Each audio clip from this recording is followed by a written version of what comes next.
السلام عليكم ورحمة الله وبركاته. الحمد لله মুসলিমগণ, আল্লাহ রাব্বুল আলামিনকে ভয় করো, তার নির্দেশনা পরিপালনের মাধ্যমে তবেই তোমরা পার্থিব ও পরকালীন জীবনে মহা সাফল্য অর্জন করতে সক্ষম হবে। আল্লাহ রাব্বুল আলামিন ইরশাদ করেন, ওয়াল আকিবাতু লিল মুত্তাকিন, অর্থাৎ কল্যাণ মুত্তাকিদের জন্যই নির্ধারিত। তিনি আরো বলেন, নিশ্চয়ই আল্লাহ তাদের সঙ্গে আছেন যারা পরহেজগার এবং সৎ কর্মশীল। রব্বুল আলামিন ইরশাদ করেন, নিশ্চয়ই যে তাকওয়া অবলম্বন করে এবং সবর ইখতিয়ার করে আল্লাহ সুবহানাহু ওয়া তাআলা এহেন সৎ কর্মশীলদের প্রতিদান বিনষ্ট করেন না। মহান রব্বুল আলামিনের পক্ষ থেকে নির্দেশনার অন্যতম একটি বিষয় হলো ইহসান করা। আল্লাহ তাআলা ইরশাদ করেন, ইন্নাল্লাহা ইয়া'মুরু বিল আদলি ওয়াল ইহসান ওয়া ইতাই যিল কুরবা, নিশ্চয়ই আল্লাহ ন্যায়পরায়ণতা, সদাচরণ এবং আত্মীয় স্বজনকে দান করার কথা আদেশ করেছেন। অতএব বান্দার উচিত হলো মহান আল্লাহর ইবাদত বন্দেগীর মধ্য দিয়ে ইহসান প্রদর্শন করা। যেমনটি রাসূল আকরাম সাল্লাল্লাহু আলাইহি ওয়াসাল্লাম ইরশাদ করেন, ইহসান হলো আপনি এমন ভাবে আল্লাহর ইবাদত করবেন যেন আপনি তাকে দেখছেন, আর যদি আপনি তাকে না দেখেন তিনি আপনাকে দেখছেন। ইহসানের সর্বোত্তম পর্যায় হলো তাওহীদ তথা আল্লাহর একত্ববাদ এবং সমস্ত ইবাদতকে একমাত্র আল্লাহর জন্য নির্দিষ্ট করা। রব্বুল আলামিন ইরশাদ করেন, যে ব্যক্তি সৎ কর্মপরায়ণ হয়ে স্বীয় মুখমণ্ডলকে আল্লাহ রাব্বুল আলামিনের অভিমুখী করে সে যেন মজবুত হাতল ধারণ করলো। মূলত সকল কর্মের পরিণাম আল্লাহ সুবহানাহু ওয়া তাআলার নিকটে। আল্লাহ জাল্লা জালালুহু ইরশাদ করেন, হ্যাঁ, যে ব্যক্তি নিজেকে আল্লাহর উদ্দেশ্যে সমর্পণ করেছে এবং সে সৎকর্মশীল বটে, তার জন্য তার পালনকর্তার কাছে পুরস্কার রয়েছে। তাদের ভয় নেই এবং তারা চিন্তিতও হবে না। আল্লাহ জাল্লা জালালুহু ইরশাদ করেন, ওয়াকাদা রাব্বুকা আল্লা তা'বুদু ইল্লা ইয়্যাহু, তোমার রব আদেশ করছেন যে তিনি ছাড়া অন্য কারো ইবাদত করো না। রব্বুল আলামিনের নির্দেশ এবং নিশ্চয়ই মসজিদ সমূহ আল্লাহ তাআলার স্মরণ করার জন্য। অতএব তোমরা আল্লাহ তাআলাকে সাথে কাউকে ডেকো না। রব্বুল আলামিন বলেন, অতএব আপনার পালনকর্তার উদ্দেশ্যে নামাজ পড়ুন এবং কোরবানি করুন। তাওহীদ তথা একত্ববাদের একমাত্র দাবি যে আল্লাহ ছাড়া কোনো ইলাহ নেই এবং সাক্ষী দেয়া যে মুহাম্মদ সাল্লাল্লাহু আলাইহি ওয়াসাল্লাম আল্লাহর রাসূল। ফলে তার নির্দেশ মান্য করা এবং তার আনিত দ্বীন ইসলামকে সত্য বলে দৃঢ়ভাবে বিশ্বাস স্থাপন করা এবং রাসূল করিম সাল্লাল্লাহু আলাইহি ওয়াসাল্লাম প্রদর্শিত পদ্ধতি ব্যতি রেখে কোনো ইবাদত সম্পাদন না করা। কেননা আল্লাহ রাব্বুল আলামিন দ্বীন ইসলামকে পূর্ণাঙ্গ করেছেন, যেখানে বিদআত তথা নতুন কোনো সংযোজনের প্রয়োজন নেই। এ বিষয়ে আরাফার দিনে নাজিলকৃত সুস্পষ্ট রব্বুল আলামিনের ঘোষণা হলো, আল ইয়াউমা আকমালতু লাকুম দীনাকুম ওয়া আতমামতু আলাইকুম নি'মাতি ওয়া রাদিতু লাকুমুল ইসলাম দীনা, আজ আমি তোমাদের জন্য তোমাদের দ্বীনকে পূর্ণাঙ্গ করে দিলাম, তোমাদের প্রতি আমার অবদান সম্পূর্ণ করে দিলাম এবং ইসলামকে তোমাদের জন্য দ্বীন হিসেবে পছন্দ করলাম। আল্লাহর ইবাদতের ক্ষেত্রে ইহসানের আরো গুরুত্বপূর্ণ বিষয়সমূহ থেকে যথাক্রমে প্রতিদিন যথাসময়ে 5 ওয়াক্ত সালাত আদায় করা। রব্বুল আলামিন ঘোষণা করেন, সমস্ত নামাজের প্রতি যত্নবান হও, বিশেষ করে মধ্যবর্তী নামাজের তথা আসরের নামাজের ব্যাপারে, আর আল্লাহর সামনে একান্ত আদবের সাথে দণ্ডায়মান হও। তোমরা যাকাত আদায় করো, রোজা তথা সিয়াম সাধনা পালন করো, রমজানের রোজা পালন করো। আল্লাহ রাব্বুল আলামিন হজ্জ বাইতুল্লাহর ব্যাপারে গুরুত্ব আরোপ করে বলেন, ওয়ালিল্লাহি আলান নাসি হিজ্জুল বাইতি মান ইসতাতা ইলাইহি সাবিলা, আল্লাহর জন্য মানুষের উপর হজ্জ বাইতুল্লাহ ফরজ যদি সে সামর্থ্য রাখে। মহান আল্লাহ সুবহানাহু ওয়া তাআলাকে একমাত্র প্রতিপালক ও মাবুদ হিসেবে স্বীকার করা, ফেরেশতা, আসমানি কিতাবসমূহ, সকল নবী রাসূলের পরকালীন জীবন, তাকদীরের ভালো মন্দের প্রতি বিশ্বাস স্থাপন করা ও ইহসানের অন্তর্ভুক্ত। এই ঈমান লালন করা যে আল্লাহর শক্তি ও সিদ্ধান্ত একমাত্র কার্যকর, যা কেউ ঠেকাতে পারবে না। কেনই বা মানুষ আল্লাহ সুবহানাহু ওয়া তাআলার ইবাদতকে সঠিক ও যথাযথ পন্থায় আদায় করবে না, অথচ তিনিই সেই মহান সত্তা যিনি বান্দাদের প্রতি ইহসান করেছেন ও শূন্য থেকে তাদেরকে অস্তিত্ব দান করেছেন এবং অবারিত বিবিধ নিয়ামত দিয়ে ধন্য করে তাদেরকে আনন্দের ফলগু দ্বারা দিয়ে ভরপুর করে রেখেছেন। রব্বুল আলামিন ইরশাদ করেন, আলাম তারাউ আন্নাল্লাহা সাখখারা লাকুম মা ফিস সামাওয়াতি ওয়া মা ফিল আরদ ওয়া আসবাগা আলাইকুম নিআমাহু যাহিরাতান ওয়া বাতিনা। তোমরা কি দেখো না, আল্লাহ নবমণ্ডল ও ভূমণ্ডলে যা কিছু আছে সবই তোমাদের খেদমতে নিয়োজিত করেছেন এবং তোমাদের প্রতি তার প্রকাশ্য অপ্রকাশ্য নিয়ামত সমূহ পরিপূর্ণ করে দিয়েছেন। রব্বুল আলামিন ইরশাদ করেন, নিশ্চয়ই আমি মানুষকে সুন্দরতম অবয়বে সৃষ্টি করেছি। রব্বুল আলামিন বলেন, বরকতময় সেই মহান সত্তা যিনি সর্বোত্তম সৃষ্টিকারী। আল্লাহ জাল্লা জালালুহু ইরশাদ করেন, যিনি তার প্রত্যেকটি সৃষ্টিকে সুন্দর করেছেন এবং কাদামাটি থেকে মানব সৃষ্টির সূচনা করেছেন, অতঃপর তিনি মানুষের বংশ দ্বারা সৃষ্টি করেন তুচ্ছ পানির নির্যাস থেকে, অতঃপর তিনি তাকে সুষম করেন, তাতে রূহ সঞ্চার করেন এবং তোমাদেরকে দেন কর্ণ, চক্ষু, অন্তঃকরণ। তোমরা সামান্যই কৃতজ্ঞতা প্রকাশ করো। বান্দার প্রতি আল্লাহর ইহসান ও অনুগ্রহের আরো প্রমাণ হলো তিনি তাদের উপর আসমানি কিতাব পাঠিয়েছেন ও সমগ্র মানব জাতির হেদায়েতের জন্য নবী রাসূলকে প্রেরণ করেছেন। অনুরূপভাবে রাসূল আকরাম সাল্লাল্লাহু আলাইহি ওয়াসাল্লামের উপর মহাগ্রন্থ আল কোরআন আল কারীম অবতীর্ণ করেছেন। রব্বুল আলামিন ইরশাদ করেন, আল্লাহ ঈমানদারদের উপর অনুগ্রহ করেছেন যে তাদের মাঝে তাদের নিজেদের মধ্য থেকে নবী পাঠিয়েছিলেন। তিনি তাদের জন্য তার আয়াতসমূহ পাঠ করেন, তাদেরকে পরিশুদ্ধ করেন এবং তাদেরকে কিতাব ও হিকমা শিক্ষা দেন। বস্তুত তারা ছিল পূর্ব থেকেই পথভ্রষ্ট। রব্বুল আলামিন ইরশাদ করেন, তাদের জন্য আল্লাহ সুবহানাহু ওয়া তাআলা অপেক্ষা উত্তম ফয়সালা দানকারী কে হতে পারে। আল্লাহ জাল্লা জালালুহু মানব জাতিকে ইহসান করার পাশাপাশি বলেছেন যে তারা সৃষ্টির কুলের প্রতি দয়া ও ইহসান করবে।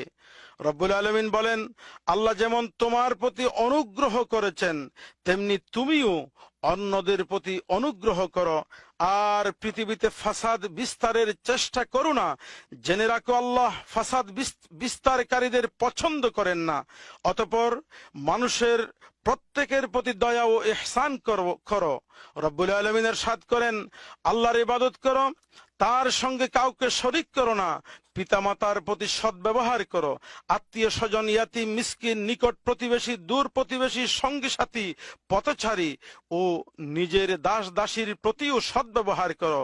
নিশ্চয়ই আল্লাহ সুবহানাহু ওয়া তাআলা কোন দাম্ভিক অহংকারীকে পছন্দ করেন না। মানুষের ইহসান ও দয়ার মধ্যে রয়েছে সন্তান প্রতিপালন করা, সামাজিক বন্ধন নিরাপত্তা নিশ্চিত করা। ফলে স্বামী স্ত্রী ও তালাক প্রাপ্তার প্রতি ইহসান করবে আর স্ত্রী স্বামীর প্রতি ইহসান করবে।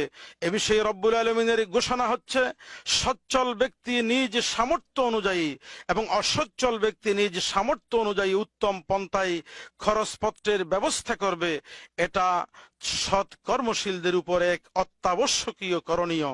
রব্বুল আলামিন ইরশাদ করেন, অতঃপর স্বামীর জন্য দুটি পথ খোলা আছে, হয়তো নীতিসম্মতভাবে রেখে দেবে অথবা উৎকৃষ্ট পন্থায় তাকে ছেড়ে দেবে। রব্বুল আলামিন আরো ইরশাদ করেন, তোমরা যদি ইহসান ও তাকওয়া অবলম্বন করো তবে তোমরা যা কিছুই করবে আল্লাহ সুবহানাহু ওয়া তাআলা সে সম্পর্কে অবগত আছেন। অনুরূপভাবে দুর্বল ও এতিমদের প্রতি শরীয়তে ইহসানের নির্দেশ দিয়েছেন। আল্লাহ তাআলা ইরশাদ করেন, ইয়াতিম পরিপক্ক বয়সে না পৌঁছা পর্যন্ত তার সম্পদের নিকটে যেও না, তবে এমন পন্থায় যা উত্তম হয়। অনুরূপভাবে শরীয়ত একজন মুসলিমকে তার সাথে কর্মরতদের, তার অধীনস্থ কর্মচারীদের সাথে উত্তম আচরণের নির্দেশ দিয়েছেন। তাদের সাথে ভালো ব্যবহার, তাদের ক্ষেত্রে সম্পাদিত চুক্তি অনুযায়ী তাদের অধিকার নিশ্চিত করাও এই নির্দেশের অন্তর্ভুক্ত। আল্লাহ জাল্লা জালালুহু ইরশাদ করেন, আর অঙ্গীকার পূরণ করো না, নিশ্চয়ই অঙ্গীকার সম্পর্কে তোমাদেরকে জিজ্ঞাসাবাদ করা হবে। রব্বুল আলামিন আরো বলেন, ইয়া আইয়ুহাল্লাযীনা আমানু আউফু বিল উকুদি, হে মুমিনগণ তোমরা অঙ্গীকার পূরণ করো। রাসূল আকরাম সাল্লাল্লাহু আলাইহি ওয়াসাল্লামের ঘোষণা হলো তারা তোমাদের ভাই, আল্লাহ তাআলা তাদেরকে তোমাদের অধীনস্থ করে দিয়েছেন, তাই যার ভাই তার অধীনে থাকবে সে যেন নিজে যা খায় তাই খাওয়ায় এবং নিজে যা পড়ে তাই পড়ায়। তাদের উপর এমন কাজ চাপিয়ে দিও না যা তাদের জন্য কষ্টসাধ্য। যদি এমন কষ্টসাধ্য কাজ করতে দাও তাহলে তোমরাও তাদেরকে সে কাজে সাহায্যের হাত বাড়িয়ে দাও। বান্দার নিরাপত্তা, দেশের স্থিতিশীলতা রক্ষার্থে সম্যক চেষ্টা করা, কর্মরত ও দায়িত্ব পালনকারীদের স্বীয় কার্য সম্পাদনে সহযোগিতা করা, সেই সাথে তাদের জীবন মাল রক্ষার বিষয়ে সজাগ থাকা, নিয়ম কানুন মেনে চলা, ফিতনা সৃষ্টিকারী জিনিস থেকে বিষয় থেকে দূরে থাকা, অন্যকে কষ্ট দেয়া থেকে বিরত থাকা, সন্ত্রাসকে প্রশ্রয় না দেয়া, দুনিয়ায় ফাসাদ ও বিশৃঙ্খলা সৃষ্টি না করা, আল্লাহর অবাধ্য না হয়ে দায়িত্বশীল শাসকবর্গের প্রতি সেসবে অনুগত্য প্রকাশ করা, এ সকল বিষয়গুলো ইহসানের অন্তর্ভুক্ত। শুধু তাই নয়, জীবজন্তু ও প্রাণহীন বস্তুর প্রতিও একজন মুসলিম ইহসান করবে। রাসূল আকরাম সাল্লাল্লাহু আলাইহি ওয়াসাল্লামের ঘোষণা হলো আল্লাহ তাআলা সকলের উপর সদয় আচরণের নির্দেশ দিয়েছেন। তোমরা যখন হত্যা করবে তখন উত্তম রূপে হত্যা করবে, আর যখন তোমরা জবেহ করবে তখন উত্তম রূপে জবেহ করবে। তোমাদের ছুরি ধারাল করবে এবং জবাহকৃত জন্তুকে স্থির না হওয়া পর্যন্ত নাড়াচাড়া করবে না। রাসূল আকরাম সাল্লাল্লাহু আলাইহি ওয়াসাল্লামের বক্তব্য, প্রতিটি তাজা কলিজায় সওয়াব রয়েছে। একজন মুসলিম হিসেবে ব্যক্তি পরিবেশের হেফাজত বা সংরক্ষণ করত, তাতে কোনো প্রকার ফাসাদ বা অনিষ্ট সাধন থেকে দূরে থাকবে। এজন্যই আল্লাহ রাব্বুল আলামিন পৃথিবীতে ফাসাদ সৃষ্টিকারী, শস্য বিনষ্টকারী, বংশ বিনাশের চেষ্টাকারীদের নিন্দা করেছেন, কেননা তিনি ফাসাদ সৃষ্টি করা পছন্দ করেন না। একজন মুসলিম সকল মুসলিম ও অমুসলিমের প্রতিও ইহসান করবে, যেমনটি আল্লাহ রাব্বুল আলামিন ইরশাদ করেন, তারা আল্লাহর ভালোবাসায় মিসকিন, ইয়াতিম ও বন্দীদেরকে খাবার দান করে। রব্বুল আলামিন বলেন, তুমি তাদের অল্প সংখ্যক ব্যতীত সকলকে কোনো না কোনো ভাবে বিশ্বাসঘাতকতার কথা জানতে পারবে। সুতরাং এখন তাদেরকে ক্ষমা করো ও তাদেরকে পাশ কাটিয়ে চলো। নিশ্চয়ই আল্লাহ ইহসানকারীদের ভালোবাসেন। হে মুসলিম, তোমার ইহসান ও দয়া ওই ব্যক্তির প্রতিও থাকবে যে তোমার শত্রু। আল্লাহ রাব্বুল আলামিন ইরশাদ করেন, তুমি মন্দকে প্রতিহত করো এমন পন্থায় যা হবে উৎকৃষ্ট, ফলে তোমার শত্রু তোমার অন্তরঙ্গ বন্ধুতে পরিণত হবে। এই গুণের অধিকারী করা হয় কেবল তাদেরকেই যারা ধৈর্যশীল মহা ভাগ্যবান। আর্থিক লেনদেনের ক্ষেত্রেও মুসলিম ব্যক্তি দয়া ও ইহসানের পরিচয় দেবে। এ বিষয়ে রব্বুল আলামিনের ঘোষণা হচ্ছে, মেপে দেওয়ার সময় পূর্ণ মাপ দেবে এবং সঠিক দাঁড়িপাল্লায় ওজন করবে, এটা উত্তম, এর পরিণাম খুবই কল্যাণকর। তিনি আরো ইরশাদ করেন, কে আছে এমন যে আল্লাহ সুবহানাহু ওয়া তাআলাকে উত্তম পন্থায় ঋণ দেবে, ফলে তিনি তার কল্যাণে তা বহুগুণে বৃদ্ধি করে দিবেন। সামগ্রিক আচরণের ক্ষেত্রেও সুন্দর উত্তম ভাবে কথা বলাও ইহসানের অন্তর্ভুক্ত। আল্লাহ জাল্লা জালালুহু বলেন, আর মানুষের সাথে উত্তম কথা বলো। রব্বুল আলামিন বলেন, আর আমার বান্দাদেরকে বলো তারা যেন এমন কথা বলে যা অতি সুন্দর। নিশ্চয়ই শয়তান তাদের মধ্যে বৈরিতা সৃষ্টি করে। নিশ্চয়ই শয়তান মানুষের সুস্পষ্ট শত্রু। প্রত্যেকে তার কর্ম অনুযায়ী কর্মফল পাবে, সেই বিষয়ে সেই অনুযায়ী ন্যায় বিচার করা ও ইহসানের অন্তর্ভুক্ত। আর আল্লাহর দিকে আহ্বানের ক্ষেত্রে ইহসান হলো, তুমি তোমার রবের পথে হিকমত ও সুন্দর উপদেশের মাধ্যমে আহ্বান করো এবং সুন্দরতম পন্থায় তাদের সাথে বিতর্ক করো। রব্বুল আলামিন ইরশাদ করেন, তোমরা আহলে কিতাবদের সঙ্গে বিতর্কে জড়াবে না, কিন্তু উত্তম ও যথাযথ পন্থায় করতে পারো। আর সুন্দর অভ্যর্থনা ও অভিবাদন ইহসানের অন্তর্ভুক্ত। অর্থাৎ কেউ যখন তোমাদের সালাম দেয়, শুভেচ্ছা জানায়, তখন তোমরা তার চেয়েও ভালোভাবে সালাম ও শুভেচ্ছার জবাব দেবে অথবা অনুরূপভাবে জবাব দেবে। আল্লাহ সব বিষয়ে হিসাব গ্রহণকারী। মানুষের দেয়া দুঃখ কষ্টে ধৈর্য ধারণ করাও তাদের প্রতি ইহসান এর অন্তর্ভুক্ত।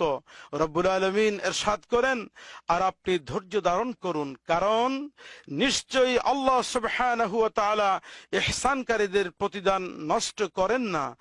আর মুমিনের বৈশিষ্ট্য হলো সে সর্বোত্তম কথা ও কাজের অনুসরণ করবে।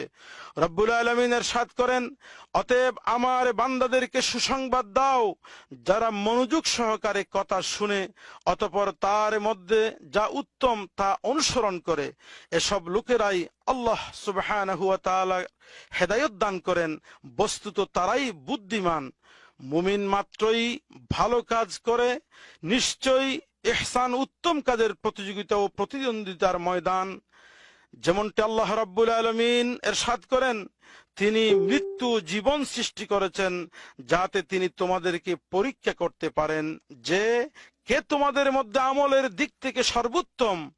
আর তিনি মহাপরাক্রমশালী, অতিশয় ক্ষমাশীল। আল্লাহ জাল্লা জালালুহু ইরশাদ করেন, আর তিনি আসমান ও জমিন সৃষ্টি করেছেন 6 দিনে যখন তার আরশ ছিল পানির উপর, যাতে তিনি পরীক্ষা করেন যে কে তোমাদের মধ্যে আমলের দিক থেকে সর্বোত্তম। আর আপনি মৃত্যুর পর নিশ্চয়ই তোমাদেরকে পুনরুজ্জীবিত করা হবে একথা যখন বলবেন, দেখবেন কাফিরেরা অবশ্যই বলবে এটি সুস্পষ্ট জাদু ছাড়া আর কিছুই নয়।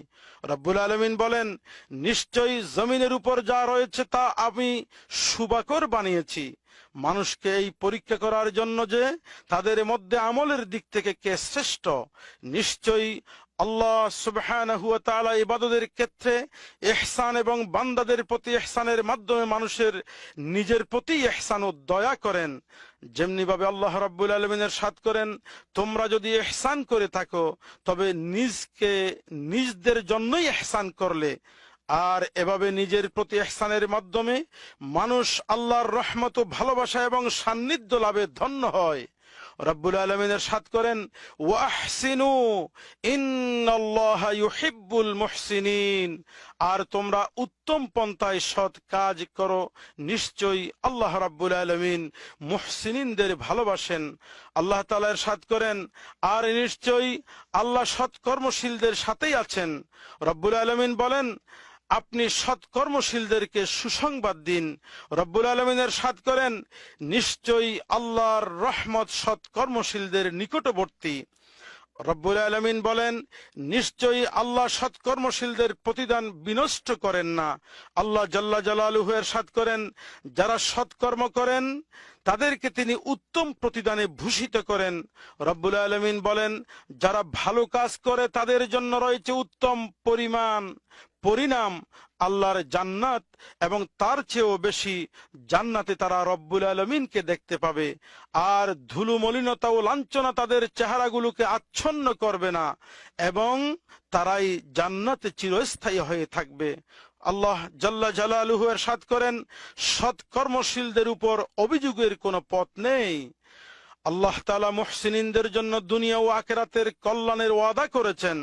আল্লাহ জাল্লা জালালুহু ইরশাদ করেন, যারা সৎকর্ম করে তাদের জন্য ইহসানের ইহকালের কল্যাণ রয়েছে, তাদের পরকালের আবাস আরো উৎকৃষ্টতর, আর পরহেজগারদের আবাসস্থল কতই না উত্তম। রব্বুল আলামিন বলেন, নিশ্চয়ই মুত্তাকিরা থাকবে জান্নাত সমূহে ঝর্ণা দ্বারায়, তাদের রব তাদের যা দিবেন তা তারা খুশিতে গ্রহণকারী হবে। ইতিপূর্বে এরাই ছিল সৎকর্মশীল। রব্বুল আলামিন বলেন, তাদের জন্য তাদের রবের কাছে তাই রয়েছে যা তারা চাইবে, এটাই মুমিনদের পুরস্কার। আল্লাহ জাল্লা জালালুহু বলেন, বলো হে আমার মুমিন বান্দারা, যারা ঈমান এনেছো, তোমরা তোমাদের রবকে ভয় করো। যারা এই দুনিয়ায় ভালো কাজ করে তাদের জন্য রয়েছে কল্যাণ, আর বান্দাদের জন্য আল্লাহর জমিন সুপ্রশস্ত। কেবল ধৈর্যশীলদেরকেই পূর্ণরূপে তাদের প্রতিদান দেয়া হবে কোনো হিসেব ছাড়াই। রব্বুল আলামিন ইরশাদ করেন, হাল জাযাউল ইহসানি ইল্লাল ইহসান, উত্তম কাজের প্রতিদান উত্তম ছাড়া কি হতে পারে? রব্বুল আলামিন ইরশাদ করেন, যে মুমিন অবস্থায় নেক আমল করবে, পুরুষ হোক বা নারী, আমি তাকে পবিত্র জীবন দান করব এবং তারা যা আমল করেছে তার তুলনায় অবশ্যই আমি তাদেরকে উত্তম প্রতিদান দেব। অতএব হে সৎকর্মশীলগণ, সুখবর হলো আপনাদের প্রতিদান বহুগুণে বৃদ্ধি করে দিবেন রব্বুল আলামিন।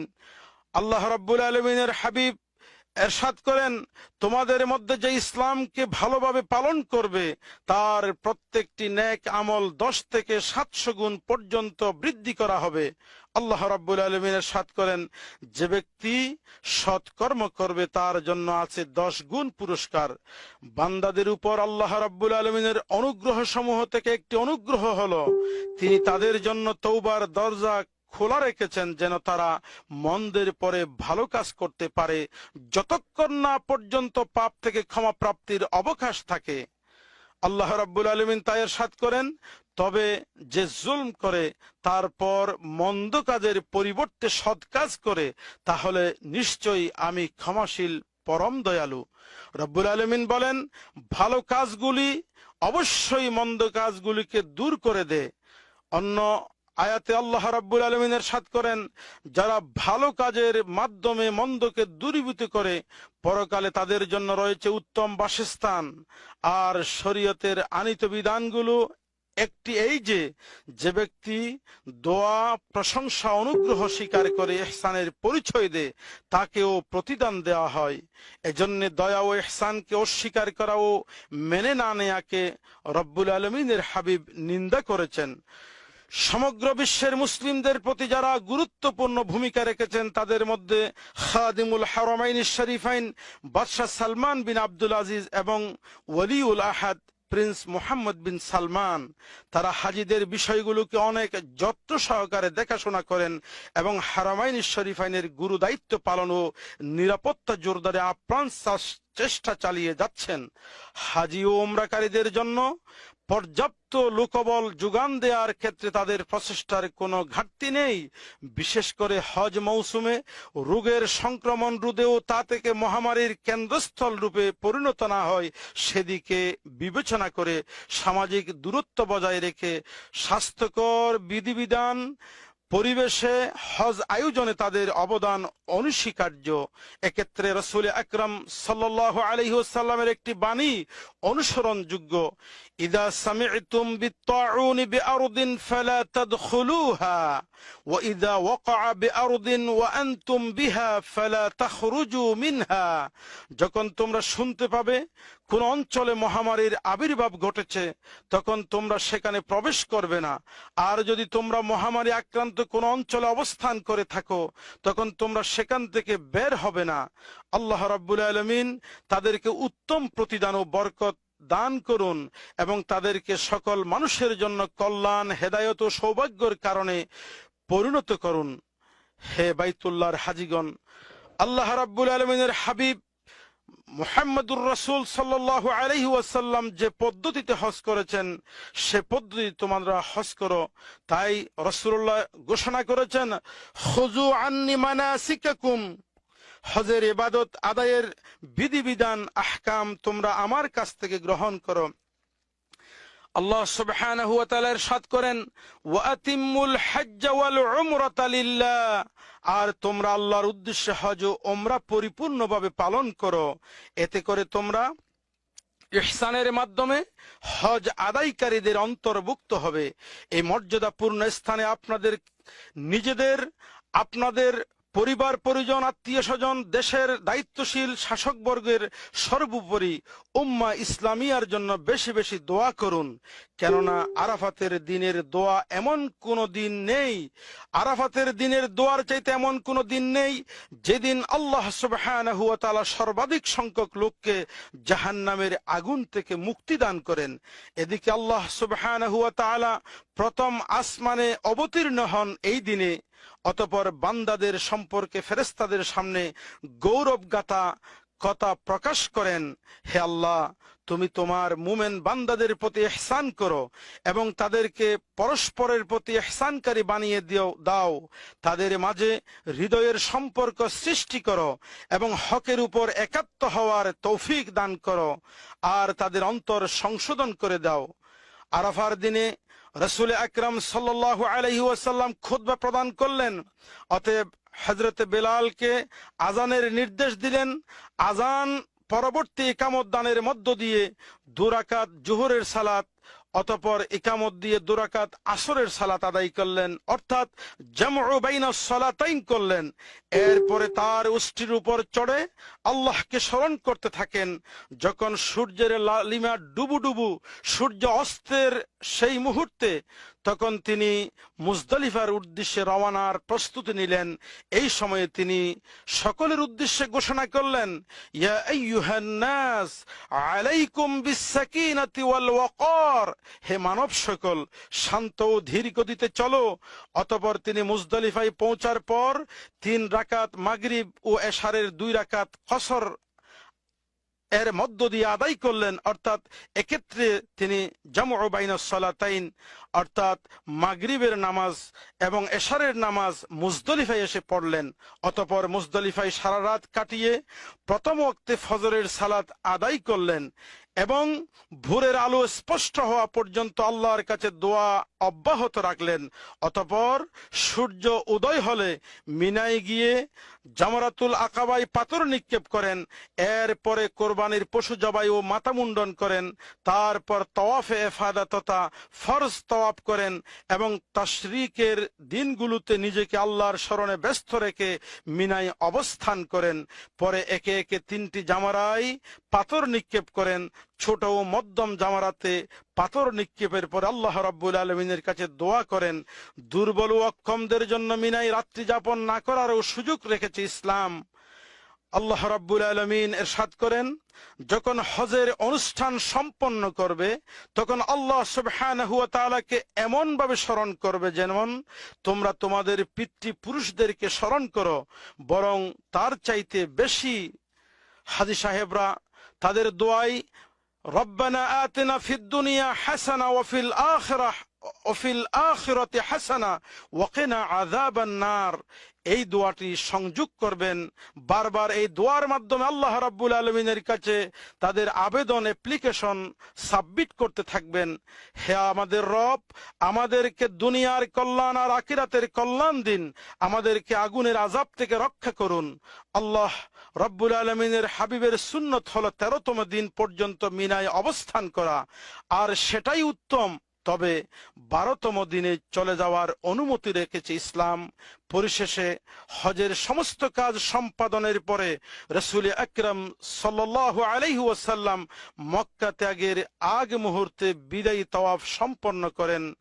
সুবহানা রাব্বিকা রাব্বিল ইজ্জাতি আম্মা ইয়াসিফুন وسلام على المرسلين والحمد لله رب العالمين وصلى الله وسلم على رسوله محمد الأمين.